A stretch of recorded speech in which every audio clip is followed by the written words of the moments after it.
Good afternoon guys and welcome back to the channel. Chris Dennis here, putting specialist and short game performance coach, and welcome back to waterfront golf.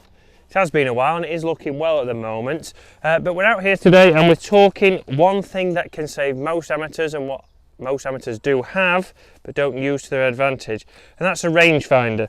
So today we're out on the course, we're going to play a couple of holes and I'm going to show you how 99% or 100% of amateurs can save shots by using their rangefinder to their advantage. And I've been sent out the MILESEEY PF260, so a reasonably priced rangefinder. It's green now and there will be a link in the description. It's a rangefinder. A lot of people say, is it worth getting a £400 rangefinder? Is it worth getting a cheaper rangefinder?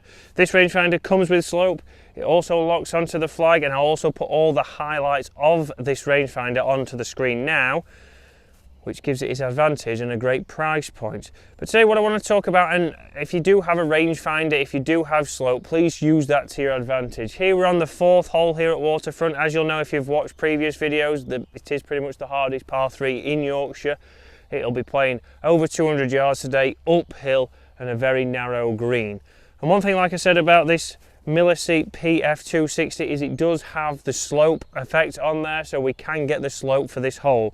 So when I'm taking my yardage, I'll be here, I'm going to see that this hole is playing 205 yards. It is the distance to the flag, but with the slope it's playing 215, and this is the biggest thing that I see from amateurs. They don't even take into account the effect the slope is going to have and what they need to do with their club selection. So often when the downhill, people go, well, it's 150, I've bushed and all that, it's 150. They don't take into account it maybe 10-20 yards downhill. They hit the 7-iron because that's the 150 club, straight over the back of the green, a very quick double, and they don't really know why or what they've done wrong. Well, I struck my 7-iron well, it should have gone 150, but it's gone 170. Then they start thinking, oh, I hit my 7-iron 170. You don't, you're just not taking into account the slope, and that's something here which we could take advantage of. So using the rangefinder, buying a rangefinder that does have the slope mechanism. I know sometimes you cannot use it in tournaments, but if you play the same golf course over and over again, you can start to go, well, I know the fourth hole here at Waterfront plays 10 uphill, and then from there, when you're out in a tournament, if the pin's at the back and it's playing 220, I know, right, that's 230, so that is X club. And from there, we can talk about what club selection we want. We can also use a rangefinder to see what it is to the front edge of the green. So I'm going to use this to see how far do I actually need the ball to carry. So I need that to carry, it's 190, so I need it actually to carry 200, so the pin must be really close to the front. So that again is now allowing me to decide I need a high trajectory landing soft to this shot. So normally I would go with a 4-iron, but because I know it's very close to the front of the green, okay, yes, the red flag does give that away as well, but not at every course are the flags colour coordinated. So I now know that is at the front of the green, so I need a higher trajectory. So instead of the 4-iron, I'm going to go with my 7-wood, but straight away there, I would have normally just reached for my 4-iron, and that's what a lot of people have done. They'll have gone straight to one club. Oh yeah, for example, you might have said, oh, my 5-wood might just get there. Right, you look at the front and you go, right, I might need to actually play a higher shot with a 3-wood, tee it up a little bit higher and guarantee I get the carry and I get up onto the green. So this allows me now to commit to the shot, and what we need to know is I've seen there, and obviously I've played here a lot, but I now know the miss of this shot is short. And using the bush knowing, we'll see on the next hole that I play, it's finding out where you need to miss. So what hazards have you got that you need to avoid? It's not just bushling a number and going, right, it's 205, so I just hit 205. Again, if we landed at 205, it's probably going to be a little bit short and it's not going to get onto the green, which is not a bad miss. But if it was flat and we carried it that distance, it might then just run straight through the back and we have a long chip. So 7-wood here, in control, nice and smooth, in balance.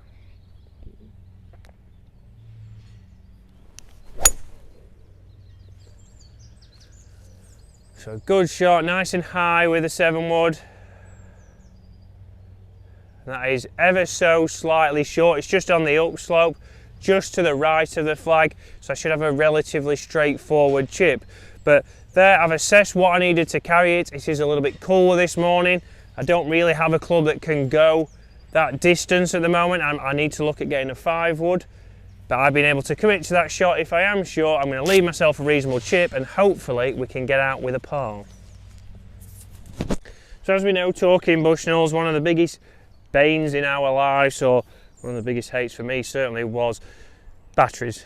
Getting batteries all the time. So again, with the MILESEEP reasonable price bracket, it is a rechargeable battery. So the benefit there, you can pop it on charge. It comes with a USB charger. You can charge that battery up every time you play. You're not out on the golf course and asking, oh, has someone got a spare battery? Do you have a battery? Oh, I need to go and get a battery. Can I find a battery? Is the big question. Again, with the slope, you'll see here, nice and easy, the mechanism to turn it on and off.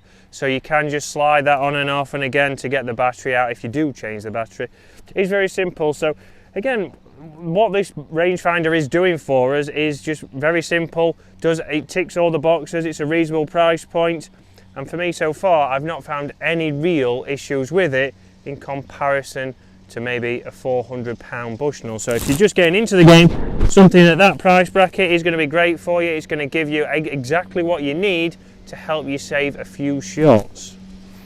So I'm going to use James Robinson's favourite club. As we all know, he would have this club out and just playing the nice and simple shot.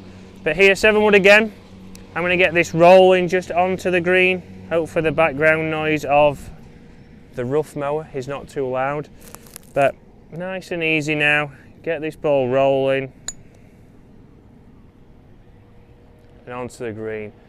Ran out a little bit, gone to probably 3 feet there, but very simple, very easy. It was sat down in a little bit of a mud patch there, which we're going to get at this time of the year, especially in the UK. Wouldn't have been able to guarantee good contact with a 60.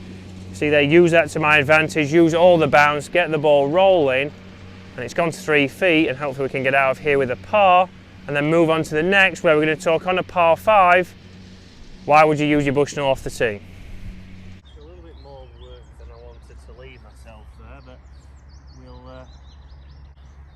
Outside 3 feet, first hole of the day, hardest par 3 in Yorkshire.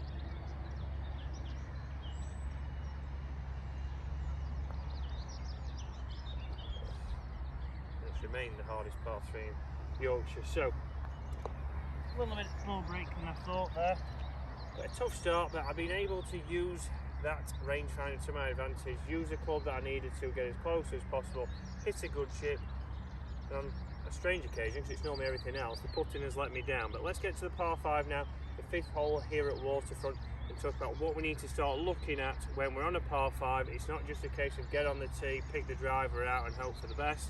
We've got to plot our way down better.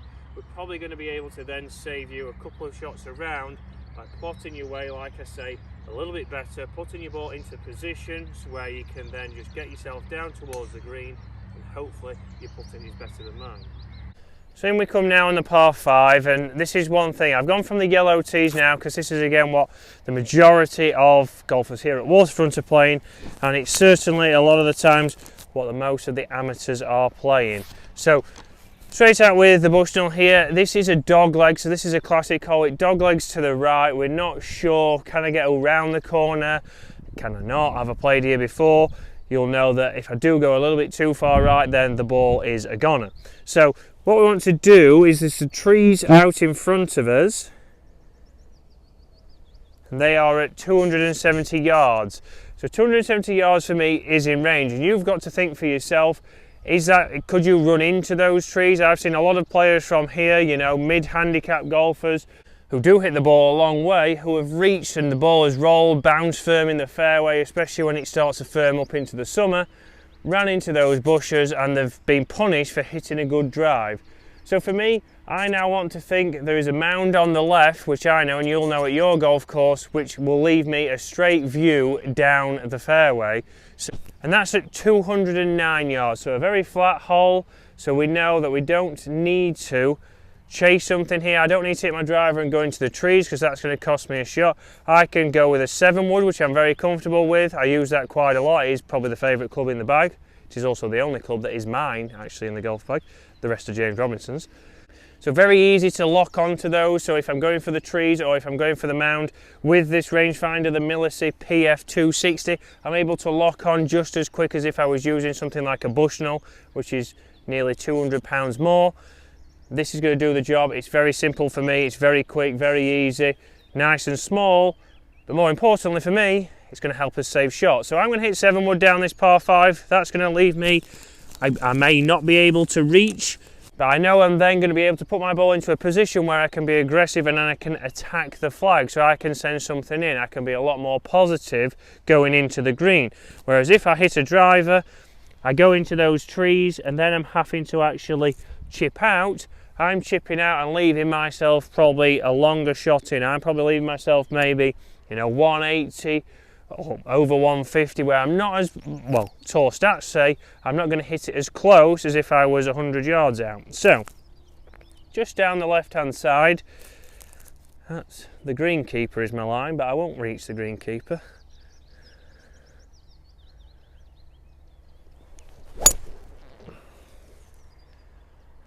Good. So, did move a little bit to the right-hand side. So I might be very close to the corner, not the best shot I've hit off the tee, but I'll be able then to still see down the hole because it's not far enough to get into the trouble. So as the greenkeeper goes past, a much more familiar position for me recently.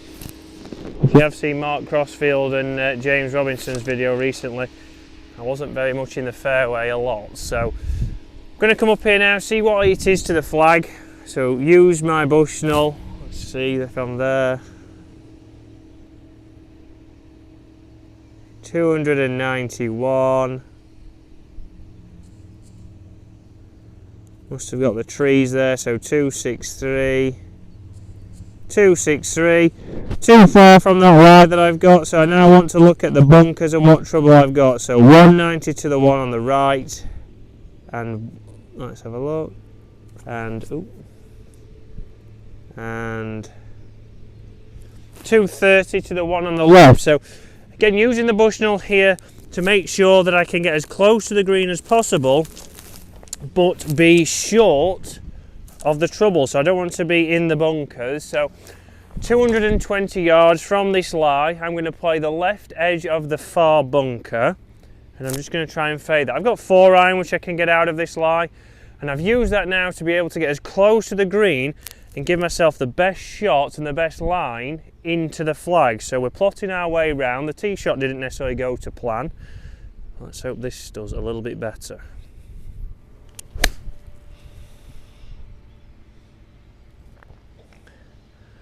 So no, a little bit of a rabbit hole. We're in the fairway finally, not as planned, but let's now go and get a number from there. Let's make sure we can assess where the flag is and look at where we want to land the ball, which is one big thing with rangefinders I haven't talked about. So much further than I wanted in from here, so I'm certainly giving the MILESEEY a test out today. So let's get the yardage.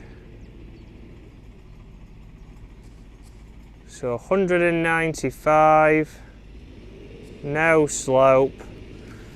So 195 is the shot, and this is where I see a lot of people, what they will do is they will play the yardage, so they'll play the 192, land the ball there, and from there run through the back or give themselves a tough shot.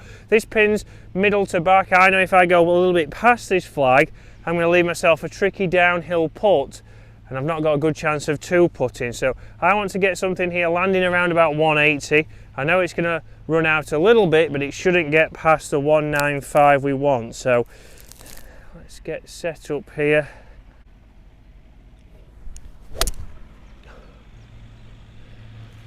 So a little bit necky. So not the best shot I've hit, not the best effort of golf today, but we'll get down there and see where that is. So I left myself short-sided and plenty of work to do. And this is where a lot of people say, should I use a rangefinder, should I use a Bushnell from this distance? And that's totally personal. You could use it from here. You could see if you've worked on your short game, if you've worked and you've got your own positions for 20, 30, 40 yards, which you might do, you can use it from here. I go more feel from this position, so the MILESEEY is going to get a rest on this occasion. And I'm going to be more feel and try and get this ball as close as possible.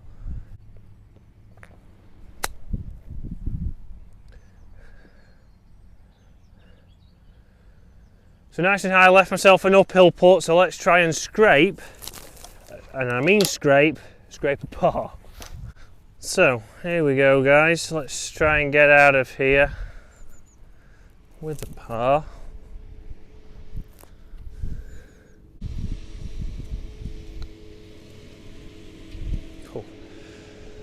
Just about. So guys, hopefully you've enjoyed that, and hopefully you've seen the advantage of what you can use your rangefinder for. You might use it a little bit more often to point out things such as hazards, such as bunkers. Can you carry them? Can you reach them? Where do we want to leave our ball? What's going to be the best position? Also, what's off the tee? And also one big thing that the MILESEEY has is slope. So using the slope, whether it's downhill shots, whether it's uphill shots, and then pick the club accordingly. I can't blame the MILESEEY today. I think it's just my golf on this morning.